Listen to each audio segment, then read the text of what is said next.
nos vamos a introducir dentro de la casa donde vivió Cervantes en Valladolid en la época de Felipe III, cuando volvieron a trasladar la corte a Valladolid, eso sí, solo por unos años. Pues fíjate, lo indica la placa, aquí vivió Cervantes, pero muy cerquita también han puesto la fachada de lo que fue el Hospital de la Resurrección, que podemos, bueno, él hizo referencia en el coloquio de los perros. De todo ello vamos a hablar, pero sobre todo vamos a ver cómo era su casa. Pero no solo vivió él, no solo Miguel de Cervantes vivía en esta casa, también vivió con sus dos hermanas, con su hija, con su sobrina y con una asistenta, ¿no es así, Eva? Eso es.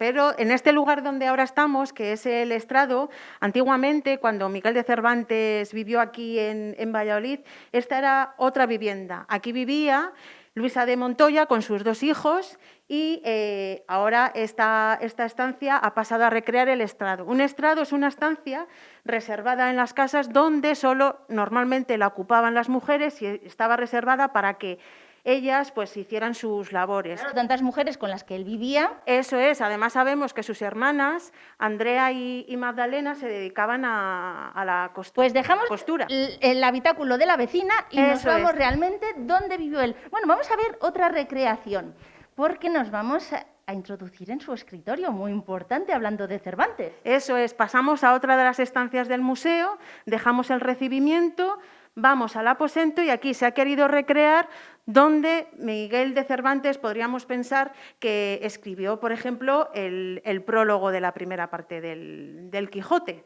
Fíjate, además, importante la estancia en ese momento de Cervantes en Valladolid, porque aquí fue donde empezó un poco todo el procedimiento para poder publicarlo. Eso es. ¿Por qué vino Cervantes aquí y toda su familia, o casi toda su familia? Porque sabemos históricamente que Felipe III trajo aquí la corte en el año 1601.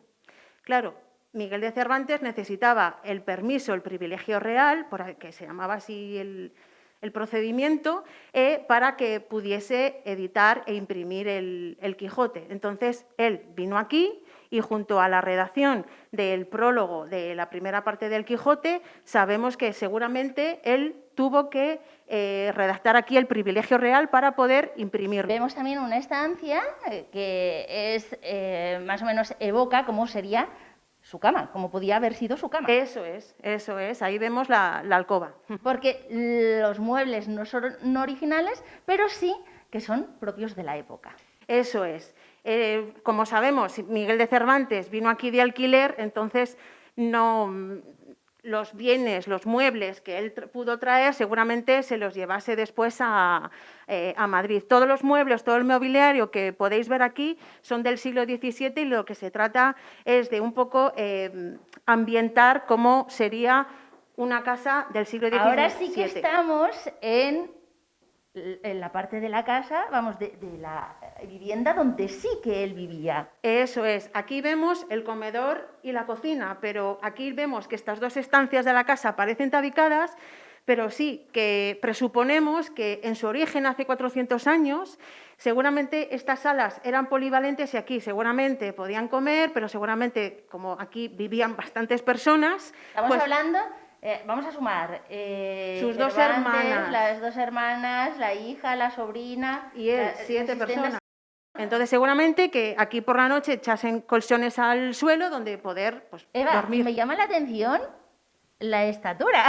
Sí, eso llama la atención, claro, así podemos saber cómo sería la altura. Hemos ido creciendo un poquito, el promedio, eso es, de la población. Sí. Aquí se recrea una cocina de la época, pero realmente la cocina de Cervantes era abajo, ¿verdad? Eso es, intuimos que seguramente se cocinaba abajo. Nos tenemos que dar cuenta que mucha de la estructura de estas casas utiliza la madera como materia prima, entonces corría serio peligro de incendiarse y aquí suponemos que subirían los alimentos y aquí los calentarían con hornillos, anofres, etcétera, etcétera. Bueno, pues ya hemos visto un poco cómo fue la vivienda de Cervantes cuando estuvo en Valladolid en 1604. Pero vamos a dar otro dato, porque no solo estuvo en ese momento, también estuvo en Valladolid a la edad de 4 años. Él vino aquí con sus padres y sus hermanos y no vivió aquí. Él vivió en una zona que ahora es bastante transitada y bastante céntrica. Vivió en el Paseo Zorrilla, enfrente del edificio que hoy es la Consejería de Sanidad y que antiguamente fue el hospital militar. Vivió enfrente. Pues aquí nosotros, en la casa de Cervantes, cuando vivió la segunda vez en Valladolid, nosotros nos quedamos a ver si se nos pega algo.